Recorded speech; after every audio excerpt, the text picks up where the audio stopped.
I believe we are being sold a lie that we need to deteriorate over time. Anti-aging is in our face every day.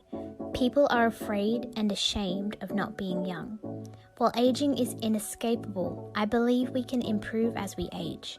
Join me, Belle Carter, as I go on a journey of self-optimization in all areas of life: mental, physical, emotional, financial, and spiritual. Let's get hacked as.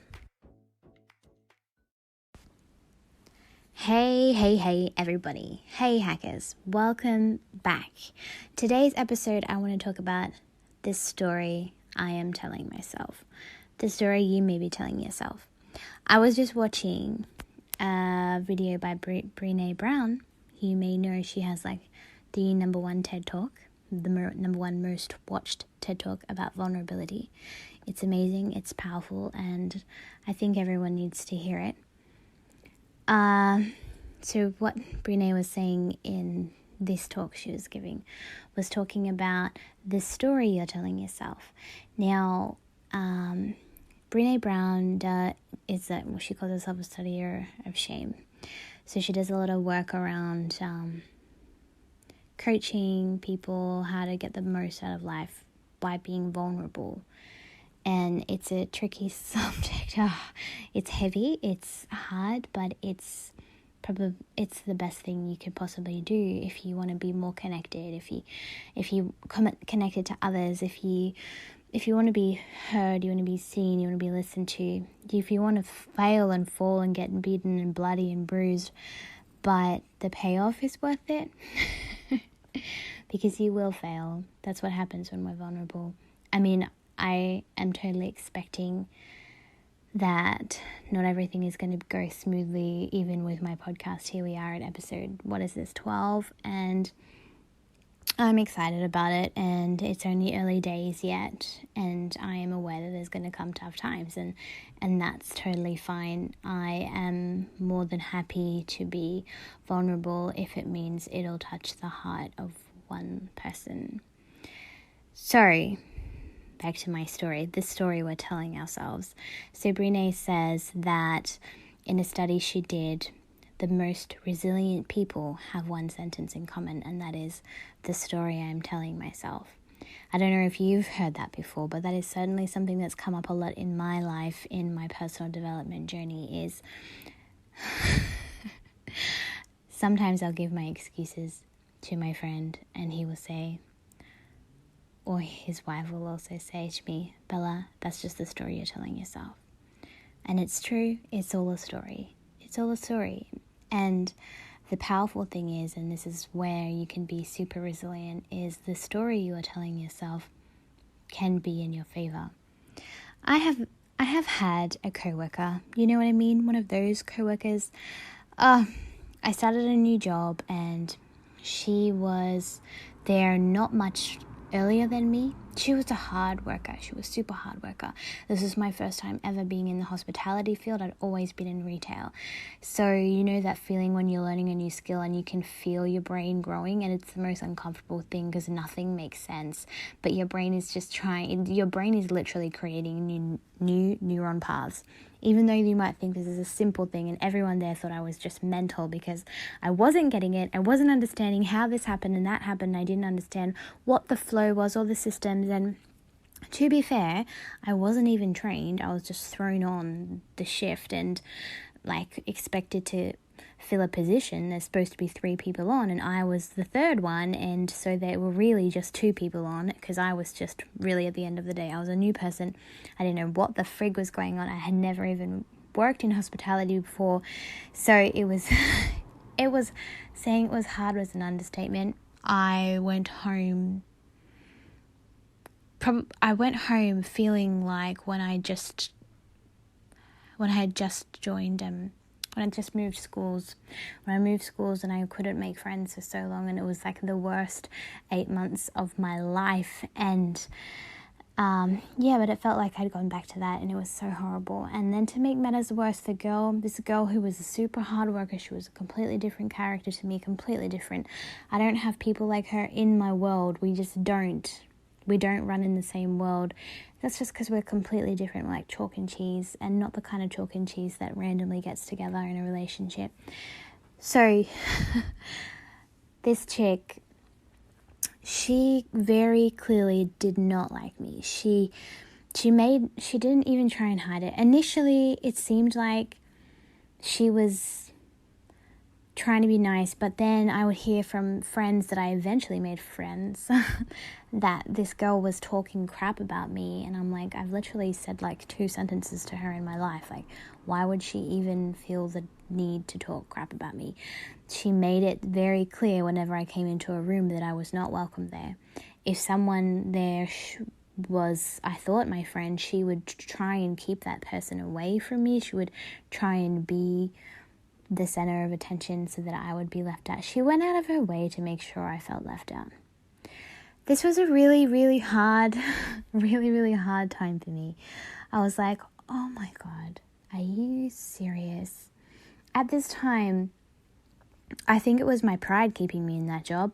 I mean, I'm sure I needed that job as well. I had 2 jobs at the time, so and maybe I didn't need it as much as I told myself I did, but I wanted to keep it for that time, and I was like, how the hell am I going to deal with this? I already know I don't know anything in this job, and then this girl comes along and makes it even worse and makes me feel completely like an outsider. She makes it clear that I do not belong there. She makes things difficult for me. She's like bullying without actually saying anything to me. Like, she never was rude to me. Never. Like, she never said anything mean to me. She would make comments like about me and for, like, you know, like, I don't know, just mutter stupid things, you know, as kids do. Even though we weren't kids. Like, I don't know how old this kid is. This girl, she was not a teenager anyways. Anyway, I was like, okay, I need to keep this job, and I also need to keep my mental health in check. I need to get through this crap because I don't have time to be feeling shit, and I can't be bothered coming to work and feeling depressed and feeling anxious to come to work. So, okay, Belle, what story can I tell myself? So, I just made up a story. I made up a story that this girl was in love with me, and that she was just so frustrated because she knew I wasn't into her. And so in her revenge for being like unrequited love, she was just nasty.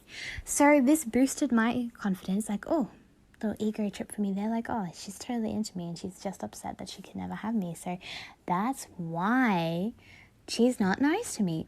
And then I could go to work and just kind of be like, oh, I'm sorry. Not actually feel shit when I saw her. Not actually feel like I was 1 inch tall or something. That she didn't make me feel. I could control how I felt then. I didn't feel small. I didn't feel left out. It's like it was like a power switch without any power even being there. It was just all in my head. It was the story I was telling myself. I told myself she was into me. It made me feel better about myself, and it gave me the upper hand in this situation where I felt completely powerless. It's absolutely the story you're telling yourself. Absolutely, without a doubt. And I just say to my friends, listen, does the story serve you? The story you're telling yourself, does it serve you?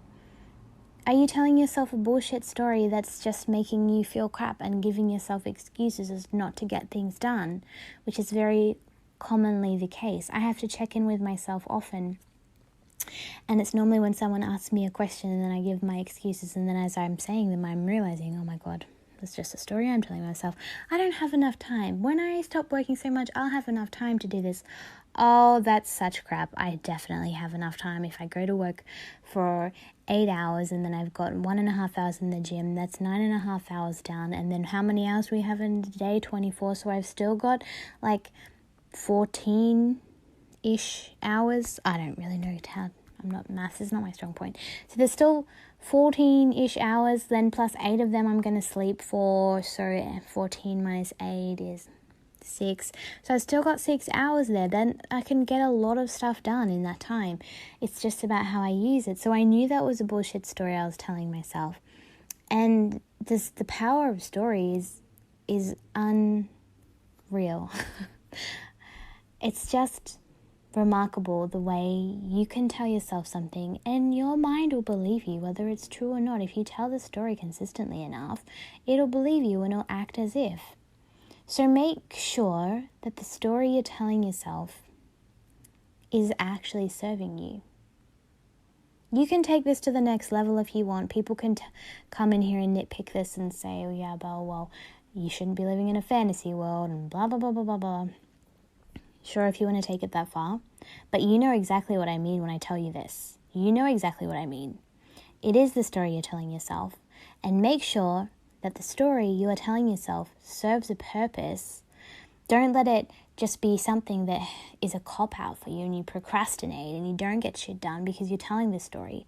Or you won't do the things you say you want to do. You won't keep your commitments to yourself. You won't tell the person that you love them because you're just afraid and you're just telling yourself that, oh, well, if I do that, then this will happen and then that will happen and then this will happen and that will happen. You're just getting ahead of yourself.